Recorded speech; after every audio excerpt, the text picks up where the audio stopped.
get this in the Hello, order. everybody, and welcome back to 32 All the Way. Today, we're going to be talking to Jen Rothstein. This is her first novel, just out about 2 weeks ago, you said, June 1st? Yes. Atonement, Book 1, Heaven Sent. Going to be a series. How many are we thinking constitutes a series here, Jen? This is going to be a trilogy. A trilogy. Fantastic. And so we're going to talk a little bit about that, why you got started, why influences, well, where you think it rests in time in terms of the genre, and then I have some information to give everybody. We'll talk about where you can get it, your website, and we'll also throw on your Twitter if you want, because that's where we met. Yes, absolutely. All right, so give us a little rundown without giving too much away, so they all buy your book. Well, it's a fictional story. This would be considered fantasy in the supernatural genre. Okay. And I'm coming from a very familiar premise, which is that heaven and hell are down here on earth, battling over the souls of all humanity. And I think that's a very familiar premise for people that read this genre. Good and evil, yeah. Yeah, good and evil. And so I created a group of 9 siblings who are guardians. And when they get cut, they bleed. They have to eat and sleep. They live among the humans. And I think that makes those main heroes and heroines very, very relatable when you're reading it. You know, you really feel sort of a connection to what they're doing down here.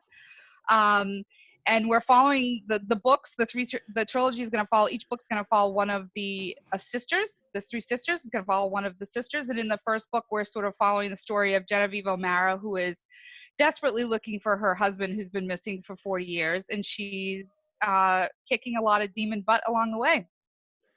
That's fascinating. Now, let me ask you a question here. You said right away that they need to sleep, they need to eat like us. So are they humans, or are they something humans could relate to? Like, what are we talking about, like an entirely different life form? Because you mentioned earlier that we are talking supernatural and fantasy. Like, is this the undead? Are they humans that were human? So what I decided to do is take this concept of the guardian angel and break it in 2, where angels are one thing and guardians are something else. Oh, okay. Both of them are sent from heaven, so this is a heavenly being. But I like to think of them as the physical manifestation of God's wrath. This is who God sends down to make things right, to make sure that hell is not cheating, to make sure that, you know, humans are protected. And so they're very interesting in the fact that they eat and they sleep and they live among the humans. To me, I think you almost have to be like that if you're going to protect them at the same time. You have to know what's going on. You have to be able to relate to the thing that you're actually watching over. And that's a part of it that I like the most, is that they're not immortal. You know, they can be killed. So there's a certain value to life to them. And I think if you're reading it, you really get a good sense of why this means so much to protect humanity from them. Wow. So are these what you would call flawed characters? Or are they trying their best? Okay. For sure. Because it's just, you know, it's not fun to just read someone who's perfect. When I think of an angel, I think of perfection, right? You think of something that's pure. You think of something that does, you know, follows orders, is always doing the right thing. And with these guardians, it's like they're messing up.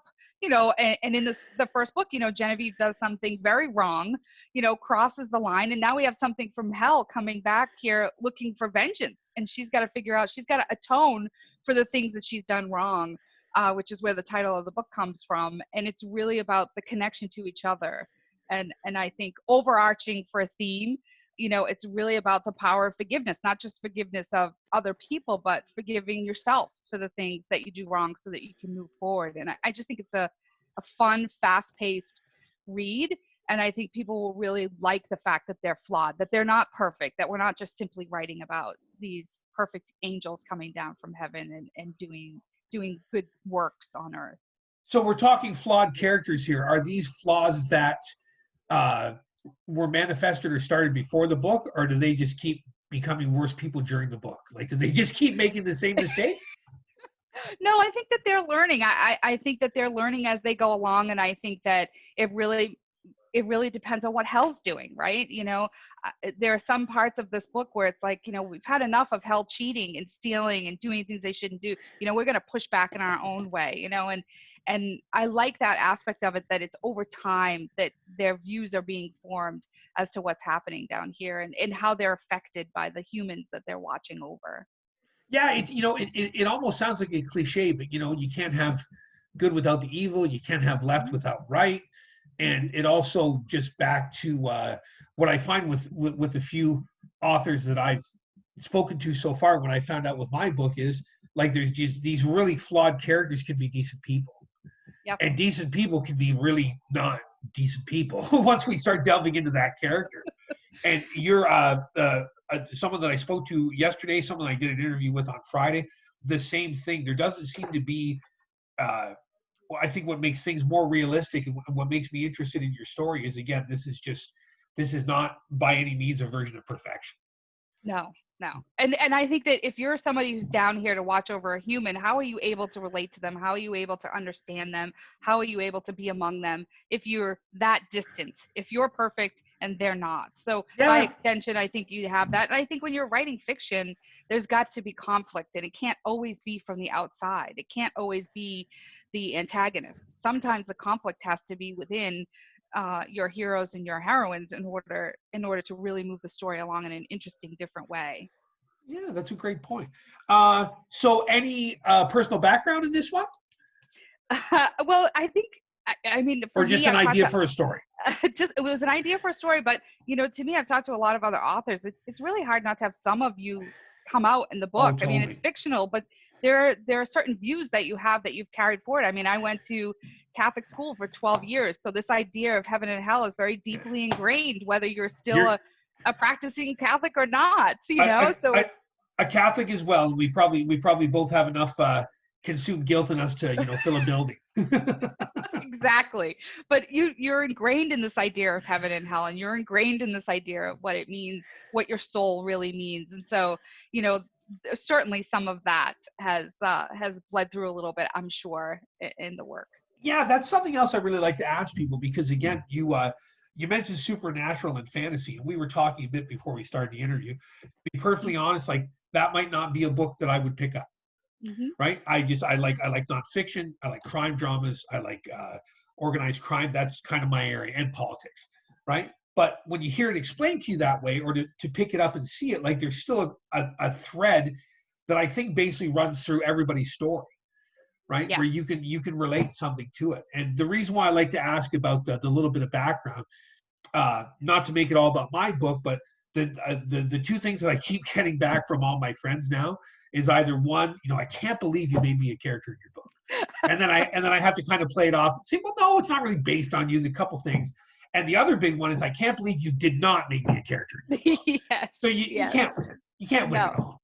No. I just want a little bit of are you present in any of these three ladies that are going to be in each book? I'm sure there's different pieces of me. My sister has read the book now and is like, oh, this character is you, isn't it? And I just laugh, because this piece is, I think, of our personality that's in lots of characters. I think if you're looking, you're going to find a piece of yourself in every character. Those are well-rounded characters. But the problem for me is, when I first started writing it, I thought, well, I want this to be a group. There's 9 of them, 9 siblings. They're sort of their own, team, if you will. And so I have 9 nieces and nephews, and I named the characters in the book after my 9 nieces and nephews. And I thought, this is the worst idea I've ever had, when I got about halfway through the book and I had to have them in fighting sequences, and I had to have them in romantic sequences. I'm like, I don't know. I mean, they're all grown, but I'm saying to myself, I don't know why I did this to myself. I should have just picked names out of a hat. But it's been very fun for the three nieces in particular, who are the main characters in the trilogy, to see it come out and to see it in actual book form now. I think what will happen is, again, what I was mentioning with mine, you're going to get some people that are just going to be totally flattered. And I found that there's one character in mine, when you read it, that I ripped to shreds. And the person that is based on recognizes it's him, and he loves it. He thinks it's great. He's again, not to make it all about my book, but he's even referring to himself as the name I give him in the book. Right? He's having people call him that. And there's other people that I think I pointed I paint in a good light that are just like, man, you made me look like a jerk. So we can't please all. No. A timetable for number 2? It's probably going to be next spring. It's being written now, and then I'll need to give some time to some editing and obviously to get the artwork. The cover art for the first book was done by an artist by the name of Jeff Brown, who's out of Canada, and it's okay. received some. Yeah, he just received some amazing feedback on this cover. I couldn't be happier with it. He's not on Twitter, but he is on Instagram. Okay. And I found him through a company called Reedsy. I don't know if you're familiar with them at all. Yes. I've just found them to be enormously helpful for everything that you're trying to do. I got my editor through there. I got my cover artist through there. I'll probably go back through there again for those same services, if not more. In the free blogs and the free information that's out there, I think you need it if you've never done this before. I think the biggest mistake I see, and I'm reading a lot more self-published work now to be supportive of the environment. You can see that, you can tell that by my Twitter feed, being out there and doing business with people that are out there and buying some of the books of people that are out there. But I think the biggest mistake people make is not having it edited, not having someone else read it ahead of time, and not having it. It's driving me crazy. I'm seeing things like double spaces in between paragraphs. I'm seeing weird fonts. I was reading one book recently where 2 people were talking to each other telepathically, which the characters in my book can do also. And normally you do that in italics, and I'm seeing it in bold, and I'm seeing the response come back in underline, and I'm saying, what is this? You're totally pulling me right out of the story. And I just think it's something that's really to the detriment of the world that they've created, because you can't hold a reader in that world if you're doing weird things with your formatting. The editing is so important. This is a mistake that I've noticed from doing my own too, is that I don't know how to explain it. Like you were saying, like with the italics and stuff, that's a great point. Now, if you were going to do that in another fashion, what drives me crazy is it'll change halfway through the book. So like you said, if they're talking telepathically, it'll be in italics in a part of the book, and another part of the book, it'll be in quotations. Like pick one or pick the other. I don't mind people playing with the format, but make sure the format stays the same. Yep. Right. And it's just, again, I don't think how important, not to put people down who haven't done it before, but how important this format is. And I keep trying to tell like my students at school, like, you're going to miss something. Yep. Right? Every set of eyes, younger than you, older than you, more educated than you, maybe not someone as well read of you, is going to see something that you are not going to see. So I can't stress it. And I also think just getting that other set of eyes to make sure that when they come back and tell you, so in my example for myself personally, I had the editor read it. She came back, she was really rough, straightforward in a professional manner, nothing personal. But I said, oh God, this is heart-wrenching to be going through this process, have stuff written down. I mean, anybody who says it's easy, I don't know. They must be cold, because it was gut-wrenching to have the stuff. And the worst part was when she came back and said, well, this is what I think the story is about. And I thought, oh my goodness, that's not what the story is about. And she said, well, you better fix it, because that's not what a reader is going to read. That was really, really hard to have to go back. It was a lot of rewrites to get to where it needed to be. And then the ending, she got to the ending and she said, you need to end this 2 chapters sooner. You need to cut those last 2 chapters. You did not end in the right place. And she forced me to go back and redo the ending.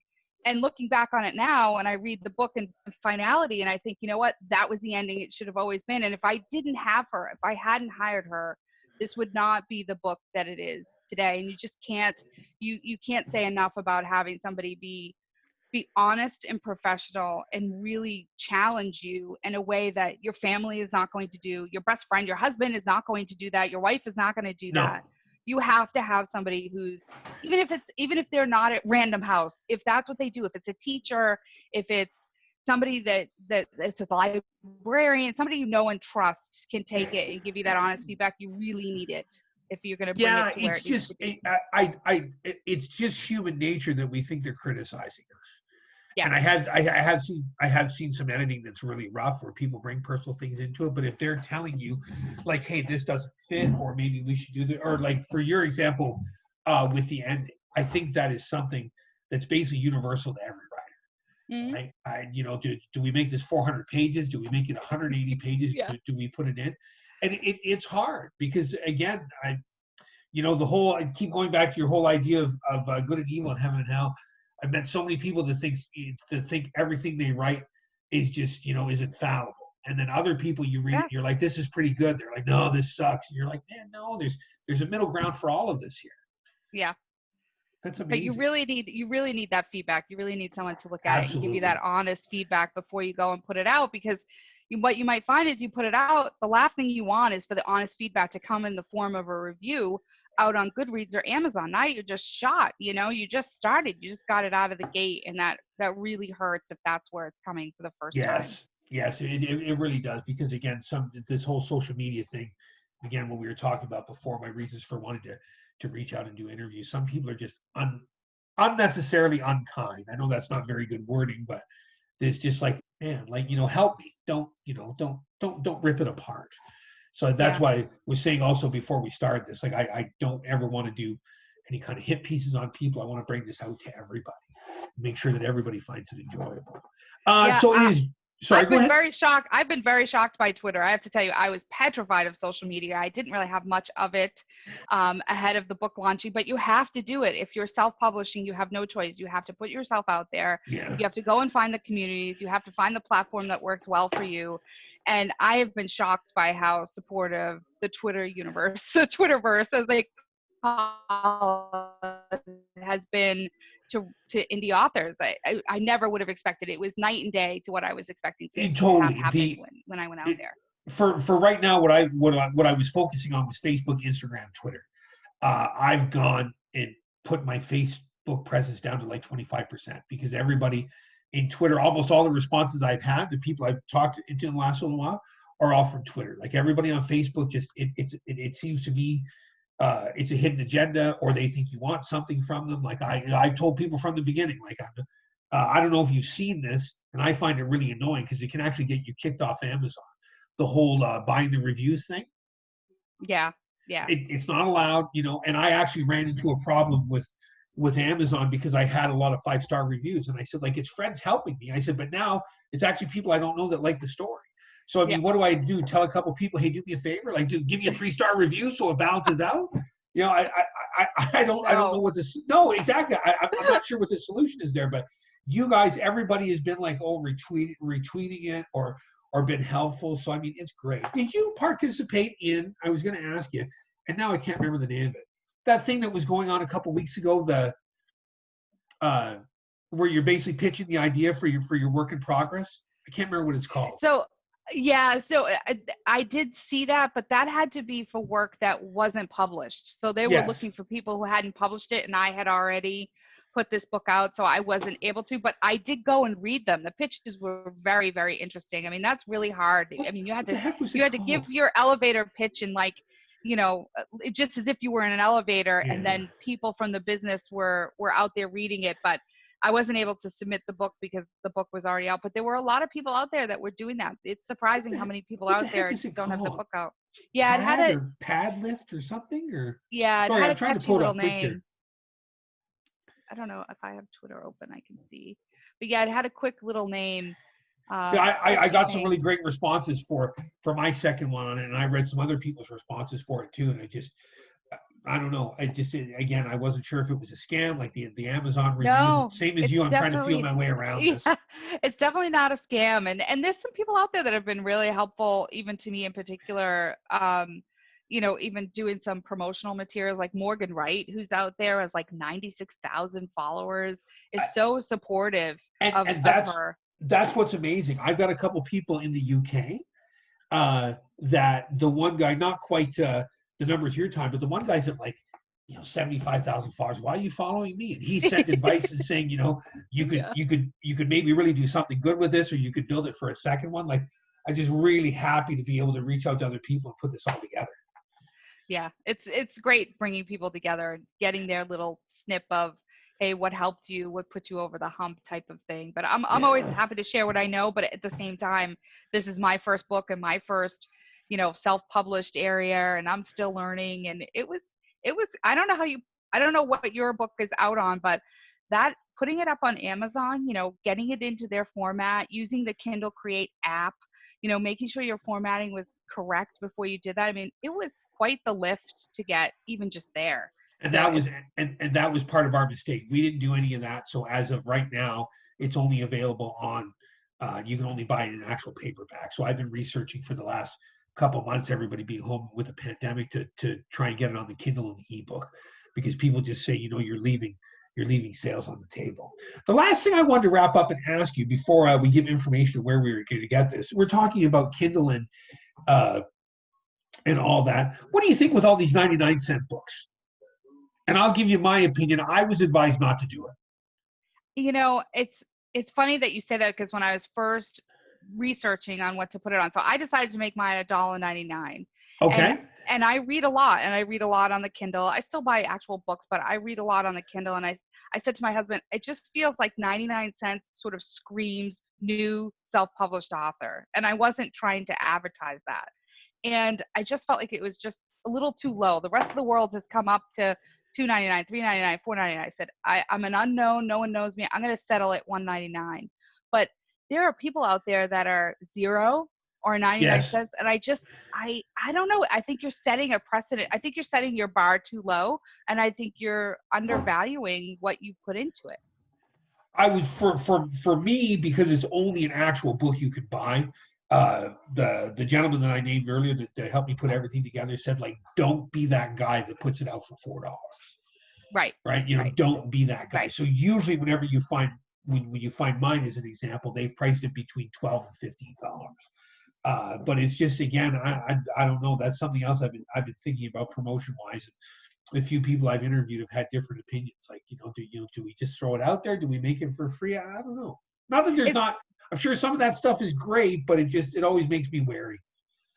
You just don't really. I think a lot of this is trial and error, and I think a lot of it depends on the genre too. I mean, I'm seeing Kindle books now out here for $3.99, $5.99. I mean, well-known authors putting their material out for the same price you would pay for a book is crazy. $8.99, $9.99 at Kindle. Yeah.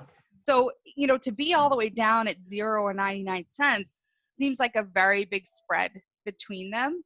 But you do have to account for the fact if no one knows you and it's your first book, you can't price yourself out of the market by being $4. No. There are people that are going to feel like, I'm not going to pay $4 for something I don't know.